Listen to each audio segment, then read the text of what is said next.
Welcome to ComputerKeyes tutorials. In this video, I will demonstrate how to use KeyesPDF, a utility program that can automatically convert spooled files into PDF documents. KeyesPDF can scan your spooled files for any fields located inside of them, such as invoice numbers or company names, and use them in naming your PDF documents. If you have multiple documents in a single spooled file, KeyesPDF is also capable of bursting your spooled files so you can create separate PDFs for each part. I'll be working with a sample invoice. From the KeyesPDF menu, I'm using item 14 to open the Work with Spooled Files menu, and then going into the setup screen for our sample invoice. From here, you can set up the IFS path that your PDF will be saved to and input a file name, which in this example is invoice negate1 for negate2.pdf. We use the negate symbol, which is available on every 5250 keyboard, as an escape character to define substitution fields. On a PC keyboard, the negate symbol is typically mapped to the left bracket key, just to the right of the P. Negate1 is the invoice number, and negate2 is the company name. These fields have been retrieved from the spooled file by typing their positions into the scan field locations. I'll now show you how to determine the position of a field within a spooled file.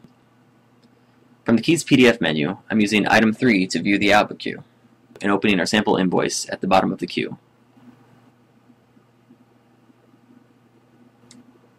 The first field we want to locate is the invoice number. It appears here on the first line of the display. But IBM doesn't display any blank lines, so it's actually further down in the spooled file than it appears.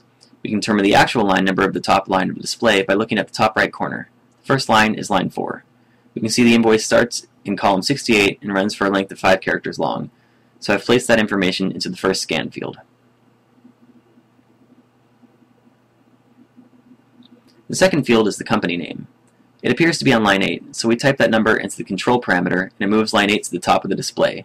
We can see that it's actually line 14. It is in column 8 and runs for up to 30 characters long. That location is entered into the second scan field, automating the naming process. Because we use the invoice number and company to name our PDFs, KeyesPDF will automatically burst the spooled files whenever the name changes, saving each invoice as a separate PDF. Now I'm going back to the output queue and releasing the spooled file for PDF conversion. It only takes a moment, and the new PDF will appear in the specified file path.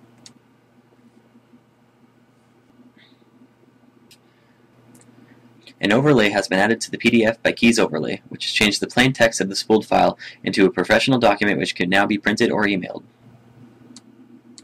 Thank you for watching. Don't forget to check out our other videos on our channel, and you can visit us at ComputerKeyes.com.